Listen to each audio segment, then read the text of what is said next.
Hi guys, welcome back to another video of this channel. और आज इस वाली वीडियो में हम सॉल्व करने वाले हैं आज का जीएफजी पीओटीडी, जो कि है pairs violating the BST property.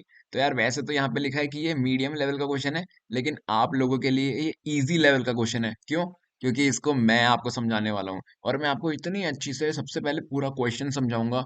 पूरा क्वेश्चन क्या कह रहा है ये आपके दिमाग में डाल दूंगा। फिर मैं आपको अच्छे से अप्रोच समझाऊंगा और फिर मैं कोड भी करूंगा और लाइन बाय लाइन कोड भी समझाऊंगा कि आखिर मैं क्या लिख रहा हूँ, क्यों लिख रहा हूँ, क्या मतलब है इसका। और रेफरेंस के लिए यार मैं एंड में डिस्क्रिप्शन में कोड भी दे देता हूँ, तो आप वहां से भी देख सकते हो। यानी कि इस वीडियो के बाद आपको A to Z approach, question, code सब कुछ समझ में आ जाएगा। बिल्कुल भी डरने की जरूरत नहीं है। तो अब हम स्टार्ट करते हैं। सबसे पहले क्वेश्चन समझने से शुरू करते हैं। मैं यहाँ पे इसे थोड़ा बड़ा कर लेता हूँ पहले। अब देखते हैं गाइस, क्वेश्चन क्या बोल रहा है। बहुत हलवा क्वेश्चन है, बहुत सरल भाषा में लिखा हुआ है। Given a binary tree with n nodes, find the number of pairs violating the BST property. Guys BST का मतलब होता है बाइनरी सर्च ट्री, आपको पता ही होगा। अगर हम क्वेश्चन क्या कह रहा है, हमें एक बाइनरी ट्री गिवन है जिसमें n नोड्स हैं और हमें वो पेयर्स फाइंड करने हैं जो बाइनरी सर्च ट्री की प्रॉपर्टीज को वायलेट कर रहे हैं। आप में से बहुत सारे लोगों को बाइनरी सर्च ट्री की प्रॉपर्टीज पता ही होंगी, लेकिन जिन्हें नहीं पता वहां पे यहाँ पे मेंशन हुई है क्या क्या प्रॉपर्टीज होती हैं। तो यार पहली प्रॉपर्टी है, every node is greater than it's left child and less than it's right child. मतलब मान लो कोई भी नोड है यहाँ पे, एक मिनट जरा, यहाँ पे मान लो कोई भी नोड है, सपोज 10 है। तो ये क्या बोल रहा है कि every node it's greater than it's left child. मतलब जो भी इसका लेफ्ट चाइल्ड होगा ना, वो 10 से छोटा ही होगा। 9 हो सकता है, उससे बड़ा नहीं हो सकता, क्योंकि हर नोड अपने लेफ्ट चाइल्ड से बड़ी ही होगी। बाइनरी स्ट्रक्चर की प्रॉपर्टी है। And less than it's right child, मतलब जो राइट चाइल्ड है वो 11 से छोटा नहीं हो सकता। किसी किसी केस में 10 भी हो सकता है। मतलब कुल मिला के यहाँ पॉइंट ये है कि नोड जो है ना, वो अपने राइट चाइल्ड से हमेशा छोटी होगी और लेफ्ट चाइल्ड से हमेशा बड़ी होगी। बड़ी। समझ गए पहला पॉइंट? ये तो बहुत आसान पॉइंट है यार, आपको तो पता ही होगा, लेकिन मैंने आपको बोला ना कि मैं आपको अच्छे से क्वेश्चन समझाऊंगा, इसलिए मैं एकदम डिटेल में समझा रहा हूँ। सेकंड प्रॉपर्टी ये है कि every node is greater than the maximum value of its left sub tree and less than the minimum value of its right sub tree. मतलब कुल मिला के इस प्रॉपर्टी का ही अगला वर्जन है कि जो लेफ्ट सब ट्री होगा, जैसे 9 के नीचे यहाँ पे 8 हो जाएगा, फिर यहाँ पे 7 हो जाएगा। तो इसमें से जो भी मैक्सिमम वैल्यू है उससे भी नोड जो है बड़ी होगी। जैसे कि इसमें तीनों में मैक्सिमम वैल्यू कौन है, 9 है, और 10 9 से बड़ा है। तो यही इस बात है यहाँ पे। जैसे कि यहाँ पे मान लो 20 हो गया, या यहाँ पे फिर 30 हो गया। तो राइट सब ट्री के केस में क्या है, लेफ्ट सब ट्री में तो नोड हमेशा बड़ी ही होगी, लेकिन जो राइट सब ट्री है उसकी मिनिमम वैल्यू से वो हमेशा छोटी होगी। जैसे इसमें तीनों में मिनिमम क्या है, 11। तो 10 हमेशा 11 से छोटा आएगा। समझ गए आप? दोनों प्रॉपर्टी आप समझ गए हो। और तीसरी प्रॉपर्टी क्या है, the maximum in the left sub tree must be less than the minimum in the right sub tree. मतलब ये जो लेफ्ट सब ट्री है, इसमें आप सबसे बड़ा नंबर उठा लो और राइट सब ट्री में आप सबसे छोटा नंबर उठा लो। तो लेफ्ट सब ट्री का सबसे बड़ा नंबर भी ना राइट सब ट्री के सबसे छोटे नंबर से भी छोटा ही होगा। जैसे इस तीनों में सबसे बड़ा नंबर कौन है, 9, और इन तीनों में सबसे छोटा नंबर कौन है, 11। लेकिन 9 फिर भी 11 से छोटा ही है। तो ये तीनों प्रॉपर्टीज थी गाइस बाइनरी सर्च ट्री की, जिन्हें नहीं पता मैंने आपको अच्छे से समझा दी है। चलो अब मैं इन्हें मिटा देता हूँ। आगे बढ़ते हैं हम क्वेश्चन पे, एग्जाम्पल देखते हैं क्या है। तो हमें यार ये, आपने प्रॉपर्टी देख ली ना, हमें अब वो पेयर्स फाइंड करने हैं जो ये प्रॉपर्टीज फॉलो नहीं कर रहे, वॉयलेट कर रहे हैं। मैं यहाँ पे नीचे आ जाता हूँ। ये सबसे वाला एग्जाम्पल ये है हमारे पास। तो इसमें गाइस देखो, मैंने आपको क्या बताया था कि ये तीनों प्रॉपर्टी ऊपर लिखी हुई है। Every node must be greater than it's left child and less than it's right child. तो चलो हम देखते हैं, 10 क्या अपने लेफ्ट चाइल्ड से बड़ा है? नहीं यार, ये तो पहला ही पेयर मिल गया हमें। तो पहला पेयर हमें मिल गया 10 और 50 का। 10 कॉमा 50, क्योंकि यार 10 तो 50 से बड़ा होना चाहिए ना। लिखा है यहाँ पे every node must be greater than it's left child, लेकिन ये तो वॉयलेट कर रही है प्रॉपर्टी। तो एक पेयर तो हमें ये मिल गया। फिर दूसरा पेयर देखते हैं। यहाँ पे 40 है। ये देखते रहे, 10 और 40 का रिलेशन देखते हैं। तो 10 यहाँ पे लिखा है कि राइट चाइल्ड से हमेशा छोटी होनी चाहिए नोड, तो क्या 40 से 10 छोटा है? हाँ है। चलो ये तो सही है। फिर अब ये देखते हैं, 40 का लेफ्ट चाइल्ड 20 है, उससे छोटा है? हाँ चलो ये भी सही है। राइट चाइल्ड बड़ा होना चाहिए, क्या 40 से बड़ा 30 है? नहीं, तो यार हमें दूसरा पेयर ये मिल गया। दूसरा पेयर ये है, 40 और 30, क्योंकि ये भी वॉयलेट कर रहे हैं प्रॉपर्टी को। क्योंकि यार नोड का राइट चाइल्ड तो बड़ा होना चाहिए ना, लेकिन 40 का राइट चाइल्ड तो उससे छोटा है, तो वॉयलेट कर रहा है ये पेयर। अब यहाँ पे देखो तीसरी प्रॉपर्टी क्या कहती है, कि लेफ्ट सब ट्री में जो भी मैक्सिमम एलिमेंट होएगा वो हमेशा छोटा होना चाहिए राइट सब ट्री के मिनिमम एलिमेंट से। तो 10, अगर हम नोड को देखें तो इसका लेफ्ट सब ट्री क्या है? ये वाला, ये लेफ्ट सब ट्री है और ये राइट सब ट्री है ना? तो 10 का लेफ्ट सब ट्री का मैक्सिमम एलिमेंट कौन है? यहाँ पे तो एक ही एलिमेंट है 50। और राइट सब ट्री का मिनिमम एलिमेंट कौन है? 20। तो क्या 50 20 से छोटा है? क्योंकि प्रॉपर्टी के हिसाब से तो होना चाहिए, लेकिन नहीं है। 40 से भी नहीं है और 30 से भी नहीं है।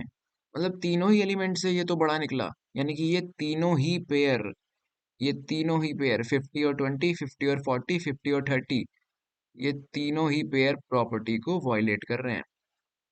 तीसरी वाली प्रॉपर्टी को, 50 और 20, कि मान लो यहाँ पे 20 की जगह मान लो 100 भी होता, तो मान लो 50 और 100 वाला पेयर तो सही हो जाता, लेकिन 40 और 30 तो फिर भी रहते। 40 की जगह मैं 400 कर देता मान लो, तब भी 30 तो रहता। 30 और 50 तो फिर भी वो रहते ना, वॉयलेटिंग पेयर्स। इसलिए हमें तीनों ही लिखने पड़ेंगे। 50 और 20 भी हो गया, 50 और 30 भी हो गया, मतलब 50 और 30 भी गाइस वॉयलेट कर रहा है। और लास्ट पेयर हमारा कौन सा वॉयलेट कर रहा था? 50 और 40। 50 और 40, ये हमारे गाइस पेयर्स आ गए जो कि बीएसटी की प्रॉपर्टीज को वॉयलेट कर रहे हैं। अब बस कितने पेयर्स आए हमें यही रिटर्न करना है आंसर में। एक, दो, तीन, चार, पांच, पांच पेयर्स आए। इसे मैं मिटा देता हूँ पहले। तो गैस पांच पेयर्स आए हमारे तो, आउटपुट में भी पांच आ रहा है। लो भैया समझ में आ गया क्वेश्चन, एकदम अच्छे से आपको समझा दिया। यहाँ पे एक्सप्लेनेशन भी देख लो, 10 और 50, 10 और 50 लिख दिया मैंने, क्योंकि 10 should be greater than it's left child value. फिर 40 और 30, 40 और 30 भी क्यों है आपको पता है। फिर 50 20, 50 30, 50 40, 50 20, 50 30, 50 40, ये तीनों भी क्यों वॉयलेट कर रहे हैं इसका रीजन भी आपको पता है। यानी कि क्वेश्चन आपको अच्छे से समझ में आ चुका है। तो मेरे को लगता है अपनी तरफ से इस एग्जाम्पल में ही मैंने इतना डिटेल में समझा दिया है कि दूसरा एग्जाम्पल मेरे को एक्सप्लेन करने की जरूरत नहीं है, खामा का टाइम वेस्ट होएगा। मैंने आपको इतना डिटेल में समझा दिया कि आप एकदम अच्छे से समझ गए हो क्वेश्चन, कि क्यों ये पेयर्स वॉयलेट कर रहे हैं, और इसमें हमें काउंट निकालना है। तो ये पांच पेयर वॉयलेट कर रहे हैं, इसलिए काउंट आ गया पांच, इसलिए आउटपुट में पांच आ गया। दैट्स इट गाइस, यही था क्वेश्चन, और आप इस क्वेश्चन को अब अच्छे से समझ गए हो। तो चलो यार, वैसे इस एक्सप्लेनेशन के लिए एक लाइक तो बनता है। अगर आप नए हो तो चैनल को सब्सक्राइब कर देना। अब हम बढ़ते हैं हमारी अप्रोच की तरफ। तो यार जितना आसान ये क्वेश्चन था ना, उतनी ही आसान इसकी अप्रोच भी है। हाँ, तो अब मैं आपको बताऊंगा कि अप्रोच क्या कहती है हमारी। तो यार हमारी अप्रोच कहती है कि सबसे पहले हम करेंगे in order traversal. In order traversal का नाम गाइस आपने पहले जरूर सुना होगा। जिसने नहीं सुना है उसके लिए मैं आपको बता दूं कि ये कुछ नहीं है, एक ट्रेवर्स करने की टेक्निक है ट्री को, जिसमें हम सबसे पहले लेफ्ट पार्ट देखते हैं, फिर हम रूट देखते हैं, और फिर हम राइट पार्ट देखते हैं। मतलब पहले लेफ्ट देखेंगे, लेफ्ट, फिर राइट पार्ट, नहीं फिर रूट। पहले लेफ्ट, राइटिंग को थोड़ा गाइस इग्नोर करना, मैं आपको साइड में कंपाइलर पे लिख के दिखा दूंगा, टेंशन मतलब। लेकिन आपको पता है कि मैं क्या लिख रहा हूँ, है ना? लेफ्ट रूट, फिर राइट पार्ट। गाइस हमें इस ट्री में देखने हैं कि कौन से वो पेयर्स हैं जो वॉयलेट कर रहे हैं हमारी बीएसटी की प्रॉपर्टीज को। तो हमें इस ट्री को ट्रेवर्स करने की तो जरूरत है ही ना। ट्री हमें हमारे पास होगा तभी तो हम उसे देखेंगे कि कौन से वो पेयर्स हैं जो वॉयलेट कर रहे हैं। तो स्टेप वन तो ये हो गया। स्टेप टू में हम क्या करेंगे, एक प्रायोरिटी क्यू में ट्री को हम स्टोर करा लेंगे। एक हम प्रायोरिटी क्यू बनाएंगे जिसमें पेयर्स होंगे, पेयर्स का प्रायोरिटी क्यू, यानी कि उसके एलिमेंट्स में पेयर्स होंगे। और उसमें हम क्या करेंगे, इंडेक्स और एलिमेंट्स ये हम स्टोर करा लेंगे ताकि हम ट्रैवर्स कर पाए। और इन ऑर्डर ट्रैवर्सल के तरीके से वो स्टोर हो जाएंगे, यानी कि असेंडिंग ऑर्डर में स्टोर हो जाएंगे, लेफ्ट फिर रूट फिर राइट में।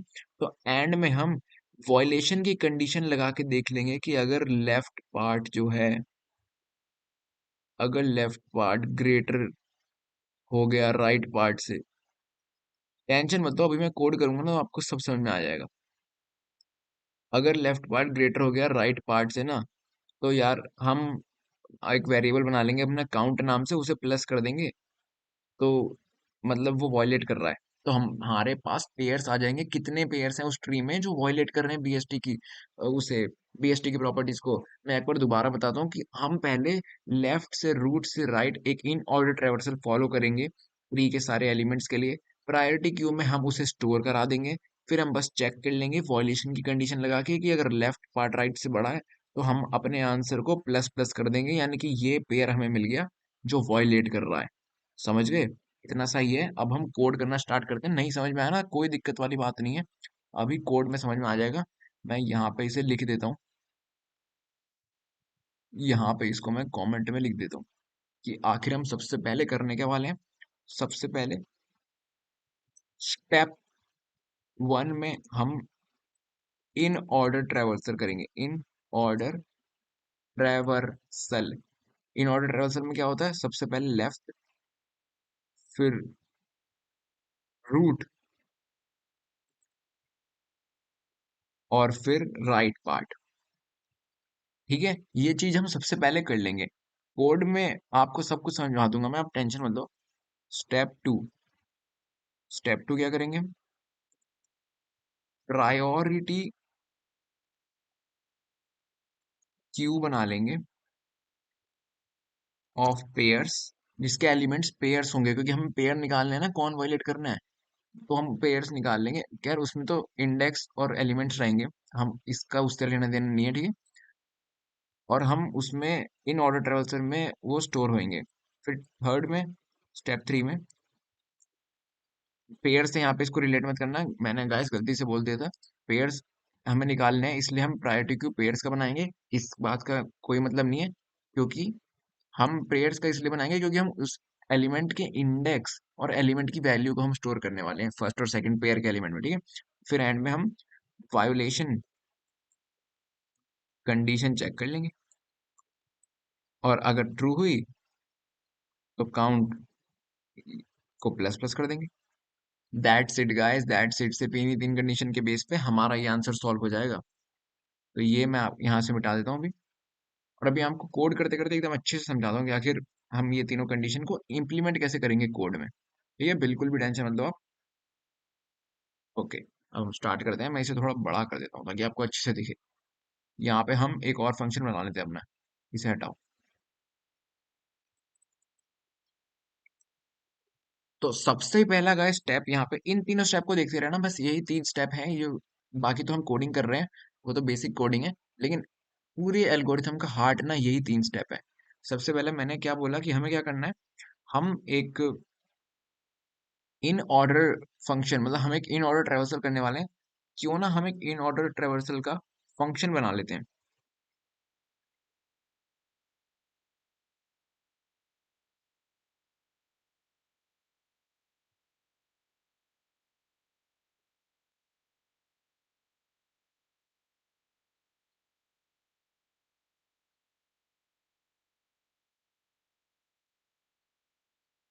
तो वॉइड इन ऑर्डर नाम से हमने एक फंक्शन बना लिया, उसमें रूट पास कर दी, नोड स्टार रूट। लेकिन गाइस हम इन ऑर्डर ट्रेवर्सल करके अपना जो इन ऑर्डर ट्रेवर्सल का आंसर होगा, लेफ्ट एलिमेंट मतलब लेफ्ट पार्ट फिर रूट फिर राइट, वो किसी में स्टोर तो कराएंगे ना। तो एक वेक्टर बना लेते हैं उसके लिए, एक वेक्टर बना लेते हैं जल्दी से, इंट इन ऑर्डर नाम से, स्मॉल्स में, लोअर केस में। सही है ना, क्योंकि हम जो इन ऑर्डर ट्रेवर्सल करेंगे वो स्टोर भी तो कराना पड़ेगा ना, तो इसमें स्टोर करा देंगे। तो इन ऑर्डर ट्रेवर्सल क्या कहते हैं, सबसे पहले तो कंडीशन लगा देते हैं कि नल नहीं होना चाहिए, एम्प्टी ट्री ना हो ना, क्योंकि अगर नल ट्री है तो यार रिटर्न कर दो। ठीक है, अब अगर नहीं है तो सबसे पहले मैंने क्या बोला था, लेफ्ट पार्ट, लेफ्ट पार्ट। तो इन ऑर्डर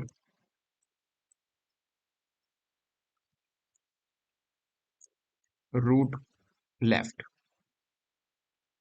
लेफ्ट पार्ट हमें पहले स्टोर कराना है। उसके बाद मैंने क्या बोला था, लेफ्ट पार्ट के बाद रूट, यानी कि इन ऑर्डर में बस रूट पुश कर दो इस बार तो।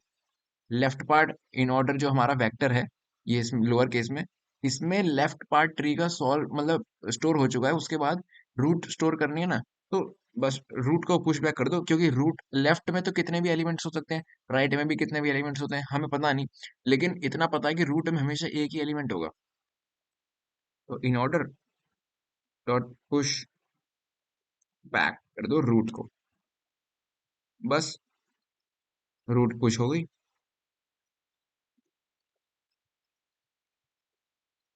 समझ गए, ये दो लाइन है।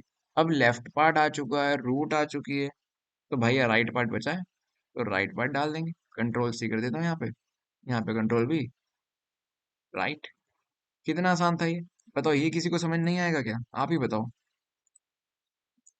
राइट पार्ट डाल दिया, यानी कि हमारा इन ऑर्डर फंक्शन पूरा भी हो गया, खत्म। स्टेप वन पूरा हो गया है, इतना ही था स्टेप वन, खत्म। अब जो हमारा ये फंक्शन गिवन है ना, इसमें आ जाते हैं।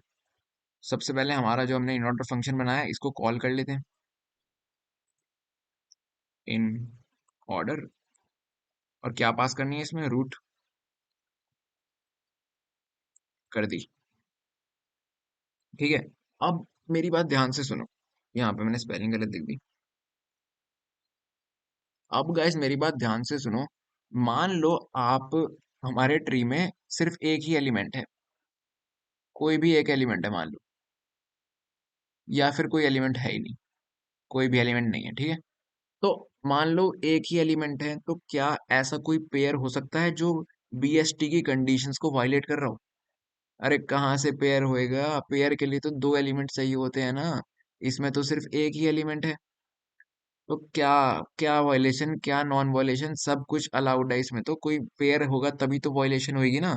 समझ गए, यानी कि अगर ट्री में कोई भी एलिमेंट नहीं होगा, या सिर्फ एक ही एलिमेंट होगा, सिर्फ रूट नोट होगी, तो भाई कोई प्रॉपर्टी वायलेट नहीं कर रहा, क्योंकि कोई पेयर ही नहीं है जो प्रॉपर्टी वायलेट कर रहे। समझ गए ये बात, समझ गए गाइस, ये तो बहुत आसान बात है। तो यही को, इसी बात को हम यहाँ पे कोड में लिख देंगे कि अगर जो हमारा इन ऑर्डर वेक्टर है, उसका साइज लेस देन या इक्वल टू वन है, मतलब या तो उसमें जीरो एलिमेंट है या एक ही एलिमेंट है, तो रिटर्न जीरो कर दो, क्योंकि कोई भी ऐसा पेयर नहीं है जो वॉयलेट कर रहा हो बीएसटी की कंडीशंस को, क्योंकि लॉल उसमें तो कोई पेयर ही नहीं है। समझ गए ना, ये हमारी एक इफ कंडीशन हो गई। अब जबकि ऐसा नहीं है, तब हमें आगे खेल शुरू करना है। अगला खेल क्या है, step two, priority queue of pairs. Priority queue बनाना है, मैं इसे थोड़ा ऊपर कर दूं, हाँ, प्रायोरिटी क्यू बना लेते हैं, प्रायोरिटी क्यू बना लिया। और प्रायोरिटी क्यू ऑफ पेयर्स बनाना है हमें, पेयर इंटीजर टाइप का, इंट कॉमा इंट, फिर हम लिखेंगे वेक्टर पेयर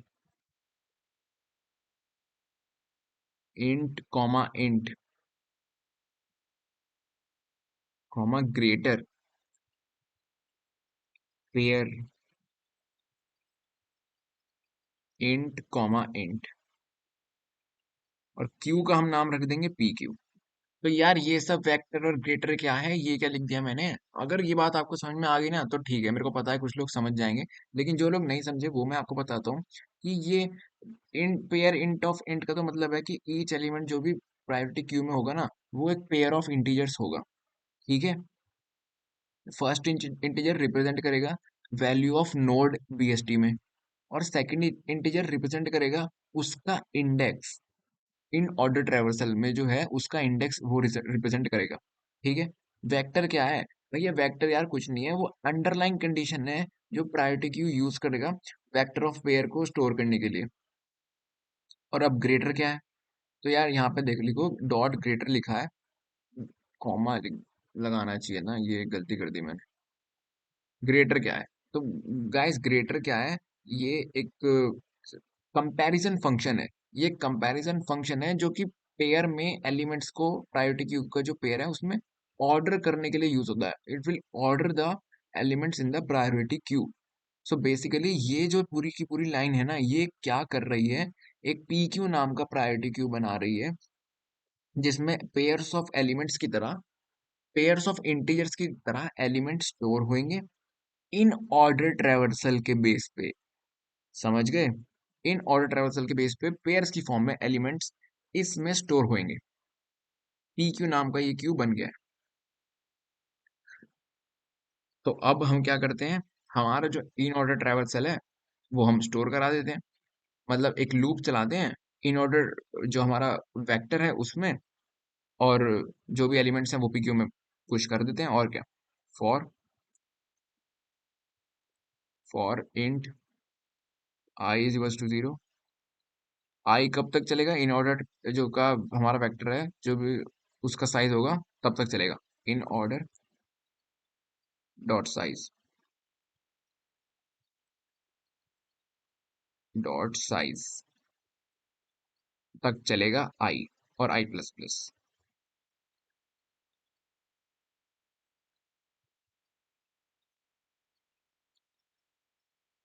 ये फॉर लूप क्या करेगा, ये पी क्यू में पुश कर देगा, जो हमारा क्यू बना है इसमें पुश कर देगा एलिमेंट्स और उनके इंडेक्सेस को। एलिमेंट्स कैसे हम फाइंड करेंगे? एरे का नाम क्या है, वेक्टर का नाम क्या है? In order. तो इन ऑर्डर और उसका इंडेक्स, ये आ गया एलिमेंट। और इंडेक्स कैसे फाइंड करेंगे? इंडेक्स क्या है भाई? आई तो है। जब in order of I element है तो आई क्या हुआ? इंडेक्स। ये तो बेसिक चीज है, ठीक है। तो हमारे एलिमेंट में ये पुश हो जाएंगे, क्यू में ये पुश हो जाएंगे।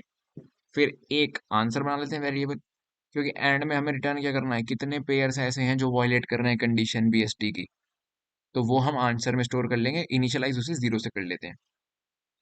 और एक वेक्टर बना लेते हैं एक्स।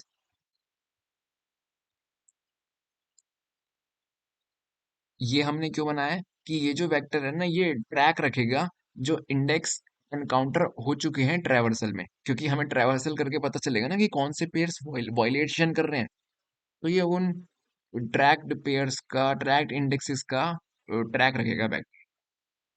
तो अब हम हमारा व्हाइल लूप लगाना स्टार्ट करते हैं। व्हाइल जो हमारा क्यू है, जब तक वो एम्प्टी नहीं है तब तक ट्रैवर्सल चलेगा पी क्यू डॉट एम्प्टी। जब तक क्यू एम्प्टी नहीं है तब तक हम अपने क्यू में जो भी हमने स्टोर करा है ना इन ऑर्डर ट्रैवर्सल करके, वो हम ट्रैवर्स करेंगे। फिर एक वेरिएबल में इट नाम का वेरिएबल बना दिया। इसमें क्या है, हम लिख देंगे P Q dot top and P Q dot pop. इसका क्या मतलब हुआ यार? ये तो बहुत बेसिक सी चीज है। ये जो लाइन है ये एक्सट्रैक्ट कर लेगी top element from the priority queue, और उसे फिर पॉप कर देगी इट वेरिएबल में उसको स्टोर करके। तो हम यहाँ पे देखो, हमने जो अपना प्रायोरिटी क्यू बनाया था ना, उसको, उसका जो टॉप एलिमेंट है उसको वो इसमें ऑटो इट में डाल देगी। इट जो हमारा वेरिएबल है ना, इसमें डाल देगी, और फिर उसे क्यू से पॉप कर देगी, क्योंकि वो एलिमेंट तो अब ट्रैवर्स हो चुका है ना। उसके बाद हम क्या करते हैं, उसके बाद हम एक काम करते हैं, हम एक इंटीजर टाइप का, हमारे इंट में तो वेरिएबल आ गया ना, तो अब एक और इंटीजर टाइप का वेरिएबल बनाते हैं, इंट सी एन टी नाम से बना लेते हैं। इसमें हम क्या करने वाले हैं, ये इस लाइन में हम अब हम अपनी कंडीशन लगाएंगे। हमारी कंडीशन क्या है? दो, स्टेप वन स्टेप टू हो चुका है ना। अब हम वॉयलेशन की कंडीशन लगाएंगे। हमारी कंडीशन क्या कहती है कि अगर जो इंडेक्स स्ट्रिक्टली ग्रेटर है, हमने इन ऑर्डर ट्रेवर्सल कर लिया, तो अगर लेफ्ट वाली हम लेफ्ट वाले सब ट्री से स्टार्ट कर रहे हैं, तो अगर वो स्ट्रिक्टली ग्रेटर थे अपने आगे वाले से, तो यार वो वॉयलेशन कर रहे हैं। मैं आपको लिख के दिखाता हूँ। पर bound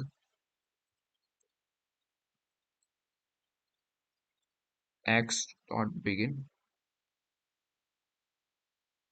x dot and comma it dot second, pair का सेकंड एलिमेंट है इसका मतलब, माइनस एक्स डॉट बिगिन।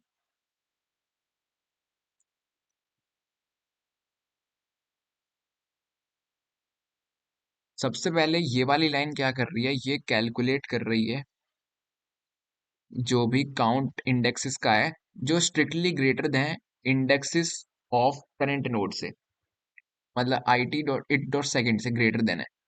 तो अगर वो है तो हम आंसर को अपडेट कर देंगे, आंसर को हम प्लस कर देंगे इट डॉट सेकेंड से, second minus C N T से, क्योंकि देखो सेकंड में क्या है, वो है इंडेक्सेस हैं। इसमें क्या होगा, ये आंसर को अपडेट हो जाएगा difference between the index of the current node, क्योंकि पेयर के सेकंड एलिमेंट में क्या है, इंडेक्स है, और जो हमारा काउंट नोड है, मतलब ये कुल मिला के it dot second minus C N T represent करेगा वॉयलेशन को, कितने हो रहे हैं, तो वो आंसर में प्लस हो जाएंगे। और फिर इसके बाद हम एंड में ना, जो हमारी, जैसे हम वो करते हैं अपडेशन करते हैं, वो हम दोबारा इंसर्ट कर देंगे, ताकि मैं आपको लिख के दिखाता हूँ। एक्स डॉट इंसर्ट, हमारा जो वेक्टर है, हमने वो जो वेक्टर बनाया था एक्स नाम से, उसमें हम कर देंगे इंसर्ट, इंसर्ट यही सब कुछ, upper bound x dot begin x dot and second. अभी मैं आपको समझाऊंगा, बिल्कुल पूरा कोड आपको एक्सप्लेन करूंगा एक बार, टेंशन मत लो आप। यहाँ पे हम इसे कर देंगे स्टोर,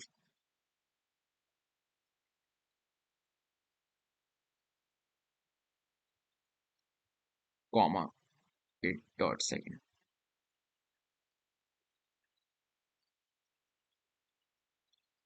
बेसिकली हम इस लाइन में क्या कर रहे हैं, हम एंड में ये बस इंसर्ट कर रही है index of current node it dot second, जो हमारा वेक्टर एक्स है ना, उसमें एक सॉर्टेड मैनर में अपर बाउंड फंक्शन का यूज करके, और बस एंड में ये वाला वैल्यू कहाँ पे खत्म हो रहा है, यहाँ पे, तो हम अपना आंसर रिटर्न कर देते हैं। That's it. तो मैं आपको पूरा कोड एक बार बता दूं कि हम इसमें सबसे पहले क्या कर रहे हैं, हम सबसे पहले यहाँ पे इन ऑर्डर ट्रेवर्सल लगा रहे हैं, जिसमें क्या होता है, लेफ्ट फिर रूट फिर right part of the tree ट्रेवर्स होता है, इसलिए सबसे पहले हमने रूट का लेफ्ट मतलब ये लेफ्ट सब डाल दिया, फिर रूट जो एलिमेंट वो डाल दिया वेक्टर में, और फिर हमने राइट वाला एलिमेंट डाल दिया, समझ आ गया। उसके बाद हमने अपना ये जो मेन फंक्शन है इसमें आ गया, अगर ट्री का साइज 0 है या 1 है, तो यार कोई पेयर ही नहीं है, तो आंसर क्या रहेगा, 0 ही रहेगा, इसलिए हमने 0 कर दिया। फिर हमने प्रायोरिटी क्यू में पेयर की फॉर्म में पूरा ट्री इन ऑर्डर ट्रैवर्सल की मदद से स्टोर करा लिया, एक इंटीजर वेक्टर आंसर बना लिया जिसमें हम अपना आंसर स्टोर करेंगे। फिर हमने कंडीशन लगा दी वॉयलेशन की, और अगर वो कंडीशन पास हो जाती है तो हम आंसर को अपडेट कर देते हैं सेकंड माइनस काउंट से। सेकंड पेयर के सेकंड फॉर्म में क्या है, मतलब पेयर में फर्स्ट एलिमेंट में क्या है, इंडेक्स, मतलब वो है एलिमेंट है, सेकंड में है इंडेक्स, तो हम अपडेट कर दे रहे हैं आंसर को एंड एंड में रिटर्न कर दे रहे हैं। तो यार ये थोड़ा कोड आपको समझ में आ गया होगा, मैं आपको डिस्क्रिप्शन में तो दे ही दूंगा रेफरेंस के लिए, और अगर आपको इस वीडियो से थोड़ी सी भी हेल्प मिली हो तो यार मैं पहले कंपाइल कर देता हूँ। तो अगर आपको इस वीडियो से थोड़ी भी हेल्प मिली हो तो चैनल को सब्सक्राइब कर देना प्लीज़। और यहाँ पे थोड़ा एरर आ रहा है। ओके तो गाइस, यहाँ पे मैं बिगिन में ना ब्रैकेट लगाना भूल गया था, ये ब्रैकेट्स यहाँ पे पेरेंथेसिस ये लगाना मैं भूल गया था, इसलिए दिक्कत आ रही थी, तो अब मैं सबमिट कर देता हूँ। तो यार अगर आपको इस वीडियो से थोड़ी भी हेल्प मिली हो तो यार चैनल को सब्सक्राइब कर देना, मैं रोज वीडियो डालता हूँ। और अगर आपको वीडियो पसंद आई तो लाइक कर देना, कमेंट भी कर देना। हम मिलते हैं अगली वीडियो में, तब तक के लिए बाय।